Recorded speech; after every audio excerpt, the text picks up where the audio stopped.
ನೋಡ್ರಿ, ಸುಮ್ಮನೆ ಯಾರನ್ನ ಕರ್ಕೊಬಂದು ಹಾವು ಹಿಡಿತಾರೆ ಅಂತ ಹಿಡಿಯೋಸಕ್ಕೆ ಹೋಗಬೇಡಿ. ದಯವಿಟ್ಟು ಹಾವು ಹಿಡಿಯೋಕ್ಕೆ ಬಂದರೆ ಮಾತ್ರ ಅವ್ರು ಕರೆಸಿ ಹಾವು ಹಿಡೀರಿ.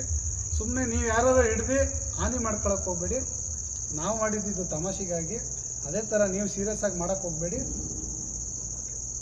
ಅದಕ್ಕಿಂತ ಮುಂಚೆ ನಾನೊಂದು ವಿಷಯ ಹೇಳ್ತೀನಿ ಸ್ನೇಹಿತರೆ. ನೋಡಿ, ಇವರೆಲ್ಲ ಬಂದು ಹಾಸ್ಯ ಕಲಾವಿದರು, ಇರತಕ್ಕಂಥವ್ರೆಲ್ಲ ಹೊಸ ಹೊಸ ಕಲಾವಿದರು. ನಮ್ಮ ಅಪ್ಪಾಜಿ ಬಂದು ಅವರು ಹಳಬ್ರು ಹೇಳಬೇಕು, ಹೇಳೋಕ್ಕೆ ಅವ್ರದ್ದು ಒಂದಿನ ಎಲ್ಲ ಕುತ್ಕೊಂಡ್ರೆ ಸಾಲದು. ಬಟ್ ಇವರು ಬಂದರು ಈಗ 2 ಮೂವಿ ಮಾಡಿದ್ದಾರೆ ನನ್ನ ಜೊತೆ ಕಿರುಚಿತ್ರದಲ್ಲಿ. ಎಲ್ಲಿಗೆ ಅಂತ ಒಂದು ಕಿರುಚಿತ್ರದಲ್ಲಿ ಕೂಡ ಮಾಡಿದ್ದಾರೆ. ಅದಾದಮೇಲೆ ಇದು ಬಂದು ಹಾವಾಡಿಗ ಅಂತಲೂ ಏನೋ ಅನೇಜಕ್ಕಾಗಿ ಏನೋ ಒಂದು ಪರ್ಸನಲ್ ಕೆಲಸದ ಮೇಲೆ ಅವ್ರು ಬಂದರು. ಹೆಂಗೆ ನಮ್ಗೆ ಸಿಕ್ಕಿದ್ರು, ಇದರಲ್ಲಿ ಒಂದು ಪಾತ್ರ ಕೊಡ್ತೀನಿ ಬನ್ನಿ ಮಾಡಿ ಸರ್ ಅಂತಂದರೆ ಖುಷಿಯಿಂದ ಬಂದು ಮಾಡಿದ್ರು. ನನಗೂ ಭಾಳ ಖುಷಿ ಆಯಿತು. ಅದಕ್ಕಿಂತ ಮುಂಚೆ ನಾನು ಇನ್ನೊಂದು ನೋಡಿ ಸಜೆಷನ್ ಕೊಡ್ತೀನಿ. ದಯವಿಟ್ಟು ಸ್ನೇಹಿತರೆ, ಹಾವನ್ನ ಯಾವುದೇ ರೀತಿ ನೀವು ಹಿಂಸೆ ಮಾಡಬೇಡಿ. ಆಮೇಲೆ ಸುಮ್ಮನೆ ಮಾತಿಗೆ ಮುಂಚೆ ಹಾವನ್ನ ಹೊಡಿತೀರಾ, ಬಟ್ ಕಚ್ಚುತ್ತೆ. ಇದು ವಿಷಕಾರಿ ಹಾವು ಅಂತ ನಮಗೂ ಚೆನ್ನಾಗಿ ಗೊತ್ತು. ಏನಕ್ಕೆ ಅಂತ ಅಂದರೆ ಇದಕ್ಕೂ ನಮ್ಮ ಥರ ಇದು ಒಂದು ಜೀವ. ದಯವಿಟ್ಟು ಆಲ್ಮೋಸ್ಟು ನೀವು ಹಿಂಸೆ ಕೊಟ್ರೇ ಅದು ಕಚ್ಚಕ್ಕೆ ಹೋಗೋದು, ಸುಮ್ಮನೆ ಬಂದು ಕಚ್ಚಲ್ಲ.